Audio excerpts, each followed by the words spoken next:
বিসমিল্লাহিররহমানিররহিম। সম্মানিত উপস্থিতি, সবাইকে আসসালামু আলাইকুম। এবং পবিত্র ঈদ উল আজহার শুভেচ্ছা জানাচ্ছি। ঈদ মোবারক। আজকে বনপাড়া পৌর ক্লাব কর্তৃক আয়োজিত ঈদ পরবর্তী খেলাধুলা এবং পুরস্কার বিতরণী অনুষ্ঠানে আজকে আমাদের মাঝে উপস্থিত আছেন বনপাড়া পৌর ক্লাবের সম্মানিত সভাপতি, সেক্রেটারি সহ মঞ্চে উপবিষ্ট সকল বিশেষ অতিথি, মিডিয়া সাংবাদিকবৃন্দ এবং আমার সামনে উপবিষ্ট শ্রদ্ধেয় অভিভাবকবৃন্দ এবং শিক্ষার্থীবৃন্দ এবং ছোট সোনামণিরা, সবাইকে আসসালামু আলাইকুম। ঈদের আসলে আমরা ঈদ উল আজহার আজকে বন্ধের পরবর্তী দিন।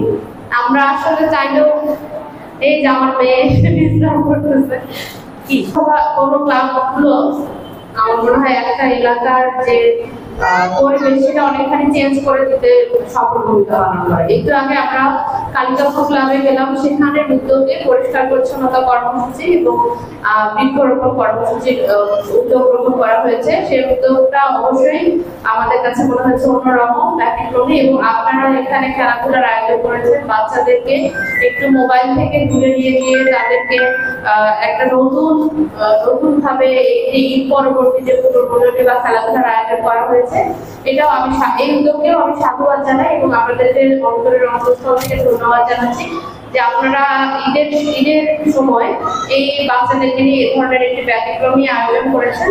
এবং মেইন খেলাধুলা হয়তো আপনাদের 4টার পরে শুরু হবে, কিন্তু আমার সময় স্বল্পতার কারণে হয়তো আমি আসতেও পারি যদি সময় পাই, আর যদি না পাই তাহলে সবাই বলবো যে আপনারা নিজেদের মতো নিজেদের বাচ্চাদের যে পারফরমেন্স সেটা যেন সবাই সুন্দর করে করে সেই আহ্বান জানাই।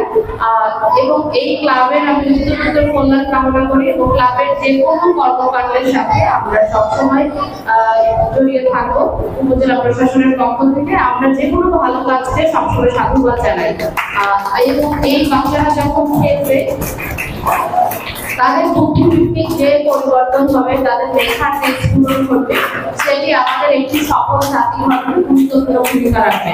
তো আমি অনুরোধ করছি যে এ ধরনের ব্যতিক্রমী উদ্যোগ যেন সবসময় নেওয়া হয় এবং ক্লাবগুলোতে সমাজের সকল স্তরের মানুষকে যেন অন্তর্ভুক্ত করানো হয় এবং সেখানে একটা সমাজ পরিবর্তনে যে ধরনের কাজ করা উচিত সবাই মিলে সে ধরনের কাজ করবো। এবং সমাজে আমার দেখা যাচ্ছে যে শহর ভিত্তিক যে আমাদের বাসস্থানগুলো থাকে, অনেক সময় সেখানে মাদক যেটি বলছিলাম যে অনেক সময় শহর ভিত্তিক যে আমাদের, যেহেতু শহরে আমরা যেভাবে থাকি আলাদা আলাদা, অনেক সময় নিজেদের মতো করে পাশের প্রতিবেশীকেও আমরা চিনি না, কিন্তু এই ক্লাবগুলোর মধ্যে যদি একটা ভালো বন্ড থাকে তাহলে দেখা যায় যে সবার মধ্যে যে মিলন, অন্তর্মিলন সেটি খুব ভালো হয় এবং পারস্পরিক সহযোগিতা বা পারস্পরিক ঐক্য এটা কিন্তু ভালো থাকে, সমাজটা সুন্দর হয়।